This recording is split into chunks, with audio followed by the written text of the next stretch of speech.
Airport மூர்த்தியை சிறையில் இருந்து வெளியே எடுக்க வழக்கறிஞரை களமிறக்கி போராடி வரும் சீமானுக்கு ஏர்போர்ட் மூர்த்தி தரப்பில் நன்றி சொல்லி நாங்கள் கடமைப்பட்டிருக்கிறோம் என உருக்கமாக பேசியுள்ளார் பறையர் பேரவை மாநில அமைப்பாளர் அர்ஜுன் பாஸ்கர். பெரிய பங்களிப்பு அது நம்ம என்னைக்குமே அதுக்கு நம்ம உண்மையிலே கடமைப்பட்டிருக்கோம்.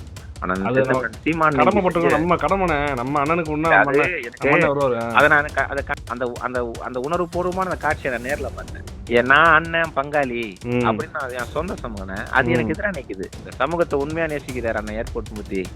அவருக்கு நம்ம நிக்கணும்டா, நம்ம நிக்கலன்னா யாரா நிப்பா அப்படின்னு அங்க எந்த ஒரு எதிர்பார்ப்பும் இல்லாம வந்தவங்க வழக்கறிஞர்கள். அந்த அரசியல் இருக்குல்ல, அது அவருக்கு அப்புறம் நிக்கணும். தமிழக அரசியல் களத்தில் சமூக நீதி மற்றும் ஒடுக்கப்பட்ட மக்களின் உரிமைகளுக்காக குரல் கொடுப்பவர்களில் நாம் தமிழர் கட்சியின் தலைவர் சீமான் முக்கியமானவராக விளங்குகிறார்.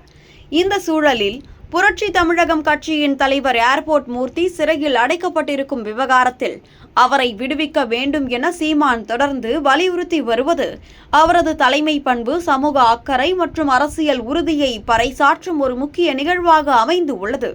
சென்னை டிஜிபி அலுவலகத்திற்கு வெளியே செப்டம்பர் 6, 2025 அன்று நடைபெற்ற மோதலில் விடுதலை சிறுத்தைகள் கட்சி உறுப்பினர்களால் ஏர்போர்ட் மூர்த்தி தாக்கப்பட்டதாகவும் அதையடுத்து அவர் கைது செய்யப்பட்டதாகவும் செய்திகள் வெளியாகின. இந்த கைது அரசியல் உள்நோக்கத்துடன் நடந்ததாக கருதப்பட்ட நிலையில் சீமான் இந்த அநீதிக்கு எதிராக உடனடியாக குரல் எழுப்பி மூர்த்தியின் விடுதலைக்கு அழுத்தம் கொடுத்தார். இது அவரது தைரியமான அரசியல் நிலைப்பாட்டையும் ஒடுக்கப்பட்டவர்களின் உரிமைகளை பாதுகாக்கும் அவரது அசைக்க முடியாத உறுதியையும் வெளிப்படுத்துகிறது. சீமானின் இந்த முயற்சி தமிழகத்தில் தலித் இயக்கங்களுக்கு இடையே ஒற்றுமையை வளர்க்கும் ஒரு பாலமாக அமைந்து உள்ளது. புரட்சி தமிழகம் பறையர் பேரவையின் மாநில தலைவர் சீமானின் ஆதரவுக்கு மனமார்ந்த நன்றி தெரிவித்து அவரது இந்த குரல் தாழ்த்தப்பட்ட மக்களின் உரிமை போராட்டத்திற்கு புதிய உத்வேகத்தை அளிப்பதாகவும் சமூக நீதிக்கான அவரது அர்ப்பணிப்பு தலித் மக்களுக்கு உறுதுணையாக இருப்பதாகவும் பாராட்டினார். சீமானின் இந்த நடவடிக்கை அரசியல் கட்சிகளுக்கு இடையே நிலவும் பிளவுகளை தாண்டி சமூக நல்லிணக்கத்திற்கு, ஒடுக்கப்பட்ட மக்களின் உரிமைகளுக்கும் ஒரு பொதுவான தளத்தை உருவாக்குவதற்கு உதாரணமாக விளங்குகிறது.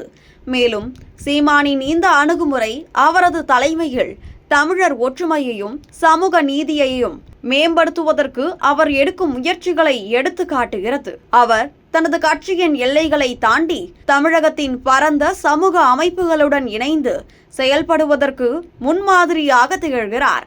இந்த விவகாரத்தில் ஏர்போர்ட் மூர்த்தியின் விடுதலைக்கு ஆதரவாக குரல் கொடுத்ததன் மூலம் சீமான் தனது அரசியல் செல்வாக்கை மட்டுமல்லாமல் சமூக மாற்றத்திற்கு வித்திடும் ஒரு தலைவராகவும் தன்னை நிலைநிறுத்தியுள்ளார். அவரது இந்த முயற்சி அரசியல் காரணங்களுக்காக ஒடுக்கப்பட்டோருக்கு ஆதரவாக நிற்பதற்கு ஒரு தலைவர் எவ்வாறு முன்னுதாரணமாக இருக்க முடியும் என்பதை வெளிப்படுத்துகிறது. சீமானின் இந்த நடவடிக்கை தமிழக அரசியலில் ஒரு புதிய அத்தியாயத்தை தொடங்கியுள்ளது.